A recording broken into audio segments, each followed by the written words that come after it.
धरती पर मानव जीवन और प्राकृतिक के चक्र का संचालन करने के लिए पशु पक्षी और जीव जंतु की सक्रिय भागीदारी रहती है।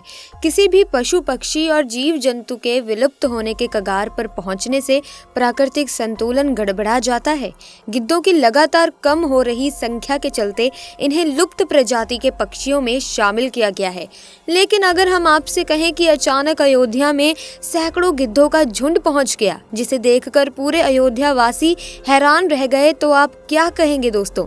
ऐसे में आज हम आपसे बात करने वाले हैं दो अहम खबरों की, और दोनों की दोनों जुड़ी हैं भगवान श्री राम की जन्मभूमि से। पहली खबर है जहां पर राम जन्मभूमि के बाद एक और आंदोलन की शुरुआत होने वाली है। वहीं दूसरी खबर है जहां भगवान श्री राम की जन्मभूमि पर पहुंचे महात्मा जटायु। आपने भी ये खबर कहीं ना कहीं तो सुनी जरूर होगी, लेकिन आपके मन में भी जिज्ञासा होगी कि क्या ये खबर सच है या नहीं। आज हम इसकी विस्तृत जानकारी आपको देने वाले हैं, तो आइए फिर बिना किसी देरी के इस वीडियो को शुरू करते हैं।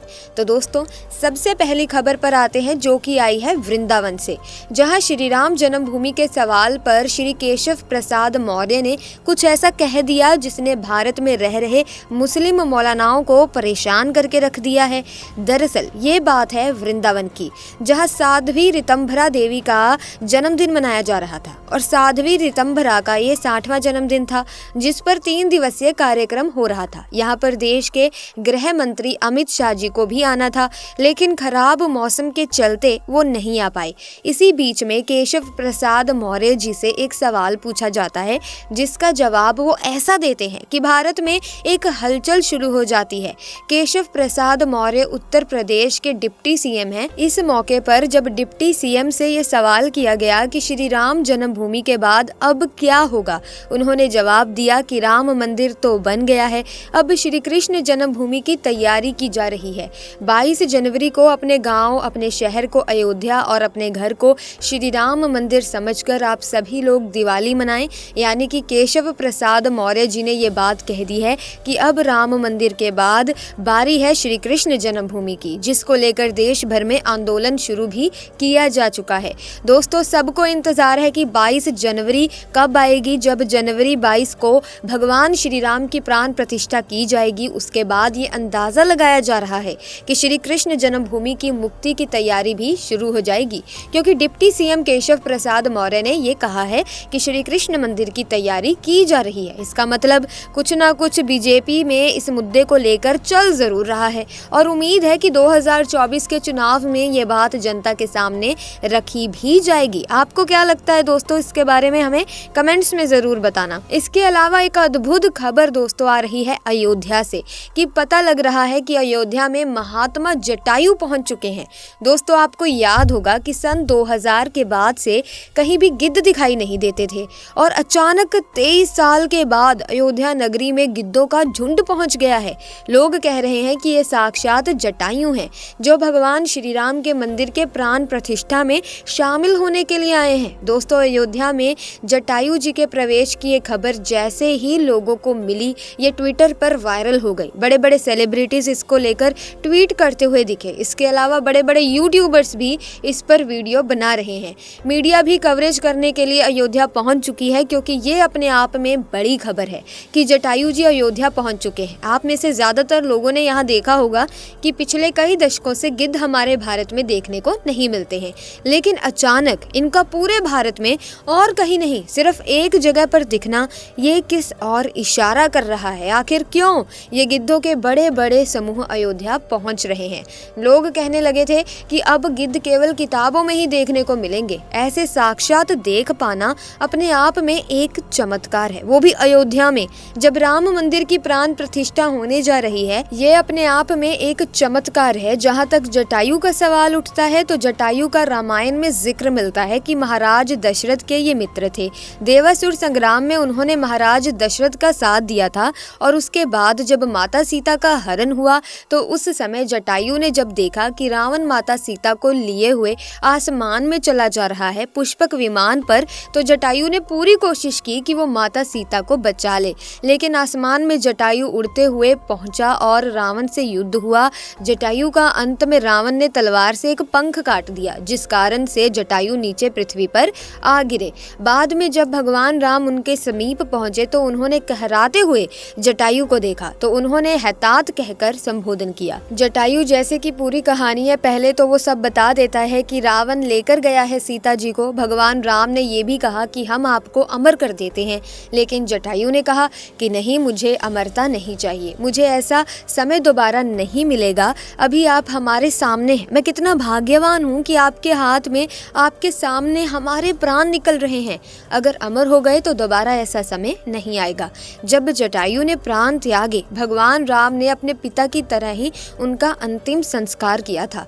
तो आज लोगों को ये आश्चर्य हो रहा है दोस्तों कि जो गिद्ध लुप्त हो चुके थे, यहाँ तक कि सरकारी दस्तावेजों में दर्ज किया जा चुका था कि गिद्ध एक लुप्त प्रजाति है, लेकिन अचानक से 23 साल बाद अयोध्या में प्रकट होना जटायु का ये बहुत बड़ी बात है और एक किसी चमत्कार से कम नहीं है। अयोध्या वासी भी ऐसा मान रहे हैं, यानी कि जिस प्रजाति के बारे में ये दुनिया ये मान बैठी है कि ये प्रजाति अब दुनिया में एग्जिस्ट ही नहीं करती, लेकिन भगवान श्री राम की महिमा ऐसी है कि जैसे ही मंदिर की प्राण प्रतिष्ठा की शुभ घड़ी आई, ना जाने कहां से जटायु महाराज स्वयं साक्षात अयोध्या में प्रकट हो गए। इस पर रामायण में भी लिखा गया है कि हरि अनंत हरि कथा अनंता, कहीं सुनहि बहुविधि सब संता, यानी भगवान की महिमा अनंत है। उसको ये क्या सरकार, क्या दुनिया, क्या वैज्ञानिक कोई नहीं जान सकता।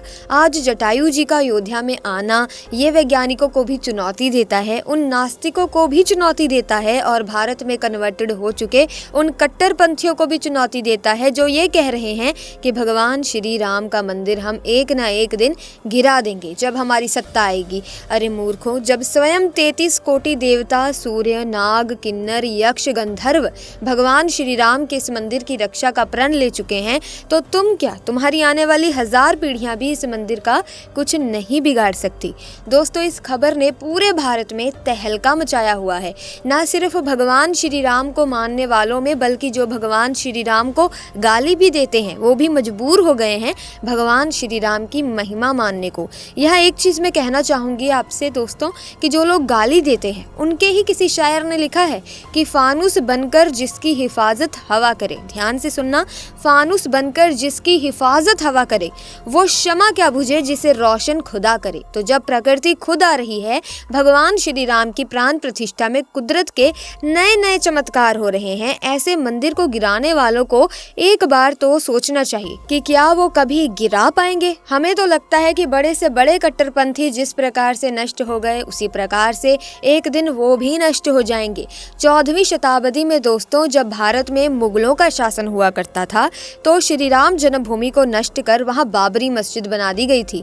1525 में राम जन्मभूमि मंदिर को बाबर के सेनापति मीर बांकी ने ध्वस्त करवाया था। तीर्थ नगरी अयोध्या को सतयुग में वैवस्वत मनु ने बसाया था।